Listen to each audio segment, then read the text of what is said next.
Quand on pense immigrer, on voit direct, venu en France par la mer, dormir sous un pont, trafic de substances illicites. Mais je ne suis pas français, donc de mes expériences de racisme jusqu'à ma famille qui me déteste, je vais vous montrer c'est quoi être un... Tout commence au Bénin en Afrique. J'étais en 3ème quand j'apprends que je dois venir en France et pour moi c'était fou. Mec, tu vas voir des voitures volantes. Tu vas devenir riche, la chance. Tu nous ramènes que des bébés métis, hein. Hé, ça je m'en occupe, t'inquiète pas. Bien sûr, je savais que c'était loin d'être le paradis, mais c'était un nouveau départ que j'étais prêt à prendre.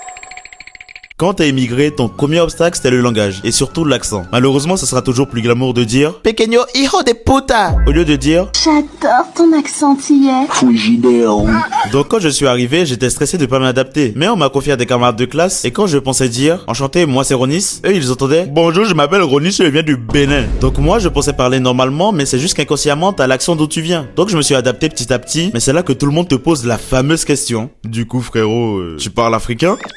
Pardon? Bah oui, comme l'Afrique c'est juste un pays, hein. Mais le vice part plus loin quand tu ne sais pas parler ta langue maternelle. Moi par exemple, je viens du Bénin et ma langue c'est le fon. Mais le Bénin est une ancienne colonie française, donc je me retrouve à être un étranger en France qui ne parle pas si bien français et qui ne sait même pas parler sa propre langue correctement. C'est violent mentalement, c'est comme si j'avais pas d'identité. Mais imaginons que tu prennes l'accent français, tu te fonds dans la masse, il y a toujours un problème, le dialecte local. Je suis arrivé à Calais moi, et il y a des trucs super bizarres comme un orteil qu'on appelle un caco, une serpillère qu'on appelle une wasing et un homosexuel qu'on appelle Ronis. C'est bizarre, c'est mon prénom, hein.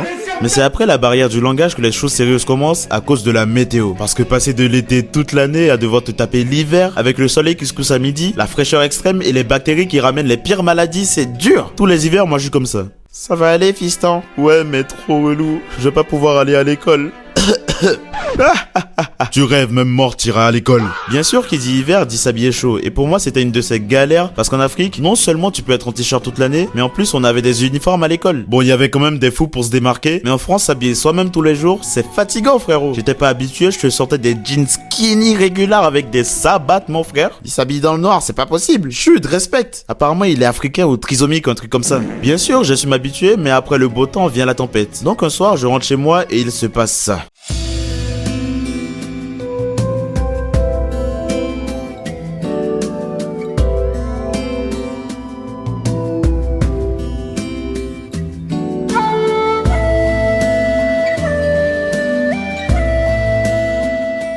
C'est là que j'ai compris que j'étais juste un noir. Parce qu'on rigole depuis 2 minutes, mais en réalité, c'était ma seule identité. Donc quand on jouait à des jeux pour décrire les autres, qu'est-ce qu'on disait de moi? Qu'est-ce que Ronis veut le plus? Facile, que les gens s'abonnent aux vidéos. Ou Doro une latina. Moi je sais, retourner dans son pays. Non mais, qu'est-ce que tu fais? Et même avec les profs, c'était un peu chelou. Je vais pas faire le dépressif parce que globalement, j'ai été bien entouré. Mais on va pas se mentir, il y avait quand même une dimension de c'est le petit noir en difficulté qu'on va essayer d'aider. Parfois, ça devenait chelou carrément. Si t'as des questions, hésite pas, hein. T'es sûr que ça va bien à la maison? Passe me voir après les cours, jeune homme.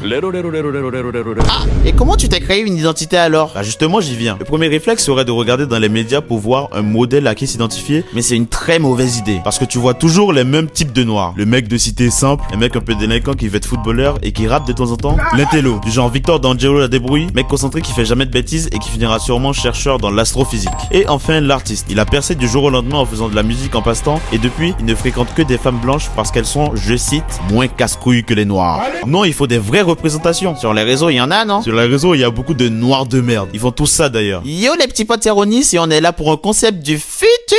Je vous ai ramené 5 chiennes de guerre et on va deviner qui a un body count de plus de 100. Mais au final, j'ai compris que j'avais de la chance. Chance d'avoir finalement 2 cultures dans lesquelles puiser, de pouvoir partager celle-ci. Et j'ai finalement trouvé mon identité dans l'art et le dessin. Donc tâchons de faire évoluer les choses pour les générations futures. Et ne devenons pas des noirs de merde. Ou des êtres humains de merde aussi, parce qu'il faut pas oublier qu'on doit tous évoluer en fait.